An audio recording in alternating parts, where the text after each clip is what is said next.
স্বপ্নদোষ এর কারণ এবং এই রিলেটেড বিভিন্ন কথাবার্তা নিয়ে আমি আজকে একটা শর্ট ভিডিও দিব। অনেক বাচ্চা কাচ্চাই আমাকে প্রচুর পরিমাণে মেসেজ করেন, তাদের জন্যই দিচ্ছি।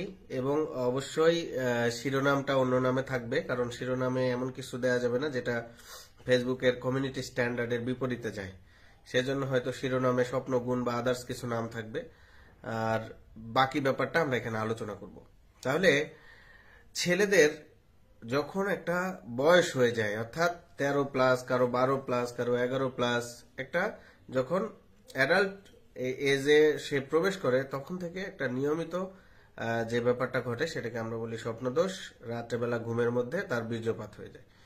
তো এই ব্যাপারটা নিয়ে বেশিরভাগ বাচ্চা কাচ্চাই কিন্তু খুবই টেন্স থাকে, এবং তারা দেখা যায় যে দিন হচ্ছে তার সেই দিনটা সকাল থেকে তার শরীর দুর্বল লাগছে, মাথা ঘুরাচ্ছে, কাজে তার মনোযোগ নাই, প্রচুর দুশ্চিন্তা করছে। তা আসলে এটা দুশ্চিন্তা করার মতো কোনো ব্যাপার নয়। এবং মনে রাখবেন যে এটাকে স্বপ্ন দোষ আসলে নামটা করা হয়েছে বিভিন্ন ব্যবসায়িক কেন্দ্র হিসেবে। আসলে এটা স্বপ্ন দোষ নয়, এটা হচ্ছে স্বপ্ন গুণ। আমরা বলি এটাকে ভালো জিনিস। কেন?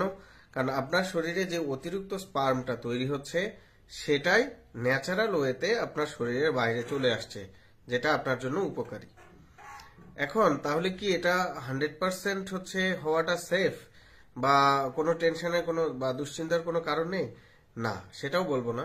যদি অতিরিক্ত কারো হয় যে সপ্তাহে 1-2 বার হচ্ছে, এটা কিন্তু খুবই স্বাভাবিক। কিন্তু দেখা গেল 7 দিনেই হচ্ছে, যখন ঘুমাচ্ছে তখনই হচ্ছে, তাহলে সেক্ষেত্রে অবশ্যই ডাক্তারের পরামর্শ নিতে হবে।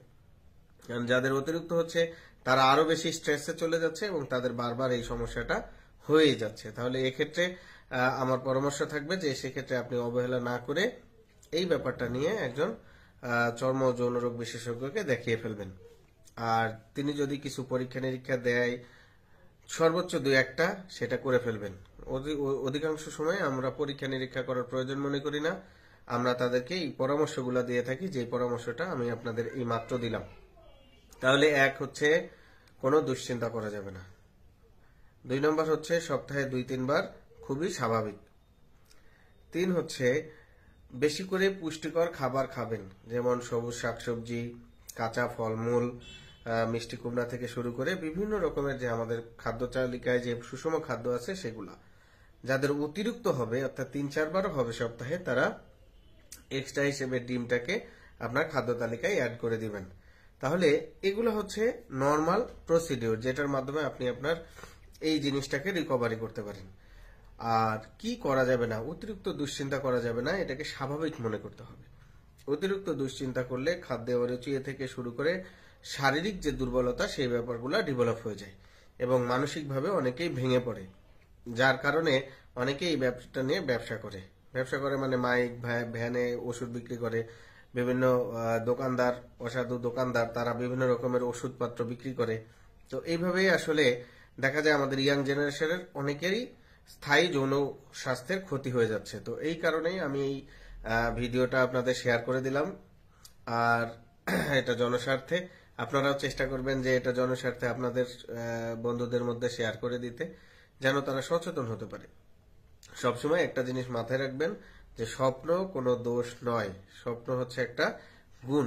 এই স্বপ্ন গুণের মাধ্যমে আপনার শরীরের অতিরিক্ত স্পার্মটা ন্যাচারাল ওয়েতে বের হয়ে যায়। এটা সহজ এবং উপকারী একটা প্রক্রিয়া হস্তমৈথুনের থেকে। সো আশা করব সবাই সচেতন থাকবেন, ভালো থাকবেন, আর অবশ্যই আমার পেজের বন্ধু বান্ধবদের অ্যাড করতে ভুলবেন না। ভালো থাকুন। আসসালামু আলাইকুম।